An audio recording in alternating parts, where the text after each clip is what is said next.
Hi hello ನಮಸ್ಕಾರ ಸ್ನೇಹಿತರೆ. ಇವತ್ತಿನ ಸಂಚಿಕೆಯಲ್ಲಿ ಏನಾಗ್ತದೆ ಅನ್ನೋದನ್ನು ತುಂಬಾ ಕ್ವಿಕ್ಕಾಗಿ ನೋಡ್ಕೊಂಡು ಬರೋಣ ಬನ್ನಿ.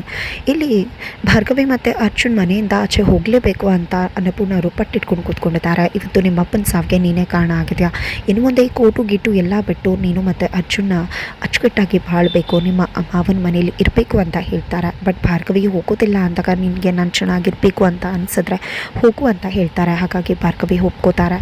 ಆದರೆ ಅಪ್ಪನ ಸಾವಿಗೆ ನಿಜಕ್ಕೂ ಕೂಡ ಆಕ್ಸಿಡೆಂಟೇ ಕಾರಣನ ಅಥವಾ ಹಳೆ ಫೈಲ್ ವಿಷಯ ಇರ್ಬೋದಾ, ಹಳೆ ಫೈಲ್ ಯಾವುದಿರ್ಬೋದು, ಅದರಲ್ಲಿ ಏನಿರ್ಬೋದು ಅಂತ ಹುಡುಕ್ಲಿಕ್ಕೆ ಭಾರ್ಗವಿ ಮುಂದಾಗ್ತಾರೆ. ಆದರೆ ಎಷ್ಟೇ ಹುಡುಕಿದ್ರೂ ಸಿಗೋದಿಲ್ಲ.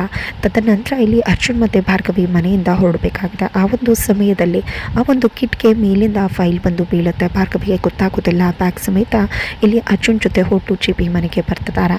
ಇತ್ತ ಕಡೆ ವಿಕ್ಕಿ ಬೈರನ ಮುಖಾಂತರ ರವೀಂದ್ರ ಭಟ್ಕಳ್ ಅವರ ಮರ್ಯಾದೆಯನ್ನು ತೆಗೆದರು. ಬಿಕಾಸ್ ಇಲ್ಲಿ ಅನಾಮಿಕಾ ಲೇಡಿ ಆಲ್ರೆಡಿ ಬೈರ ಮಗಳನ್ನು ಮುಗಿಸಿದ್ದಾರೆ. ಇದಕ್ಕೆ ಕಾರಣ ರವೀಂದ್ರ ಭಟ್ಕಳ್ ಅನ್ನೋ ರೀತಿಯಲ್ಲಿ ವಿಕ್ಕಿ ಪೋಟ್ರೆ ಮಾಡಿ ಇಲ್ಲಿ ಬೈರಂಗೆ ತಿಳಿಸಿರ್ತಾರೆ. ಅದೇ ಕಾರಣಕ್ಕೆ ಬೈರ ರುಚಿ ಗೆದ್ದಿರ್ತಾರೆ. ಇದರ ನಡುವೆ ಇಲ್ಲಿ ಜಿ ಪಿ ಪಾಟೀಲ್ ಹಳೆ ಫೈಲ್ನ ಇಟ್ಕೊಂಡಿದ್ದೆ. ರವೀಂದ್ರ ಭಟ್ಕಳ್ ಯಾಕೆ ಬೇಕಾಗಿತ್ತು ಈ ಮುಚ್ಚೋಗಿರೋ ಕತೆ, ನೀನು ಇದನ್ನು ಓಪನ್ ಮಾಡೋಕ್ಕೆ ಹೋಗಿ ಇವತ್ತು ಶಿವನ ಪಾದಕ್ಕೆ ಸೇರ್ಕೊಂಡ್ಬಿಟ್ಟಿಯಲ್ಲ, ಅವತ್ತು ಈ ಕೇಸ್ ಮತ್ತೆ ಓಪನ್ ಆಗಬಾರ್ದು ಅನ್ನೋ ಕಾರಣಕ್ಕೆ ನಾನು ನಿನ್ನನ್ನು ಕೋರ್ಟಿಂದ ಹೊರಗಡೆ ಇಟ್ಟಿದ್ದು. ಆದರೆ ಮತ್ತೆ ಬಂದು ಅದೇ ಕೇಸ್ನ ರಿಓಪನ್ ಮಾಡ್ತೀನಿ ಅಂತ ಹೇಳ್ದೆ. ಈಗ ರಿಓಪನ್ ಮಾಡೋಕ್ಕೂ ಮುನ್ನೇ ಆ ದೇವ್ರ ಪಾದಕ್ಕೆ ಸೇರ್ಕೊಂಡ್ಬಿಟ್ಟ. ಇನ್ನು ಮುಂದೆ ಈ ಒಂದು ಕೇಸ್ ಫೈಲ್ ಯಾವುದೇ ಕಾರಣಕ್ಕೂ ಯಾರ ಕಣ್ಣಿಗೂ ಬೀಳೋದಿಲ್ಲ ಅಂತ ಹೇಳಿ ಬೆಂಕಿ ಹಚ್ಚಿ ಸುಟ್ಟು ಭಸ್ಮ ಮಾಡಿಬಿಡ್ತಾರೆ.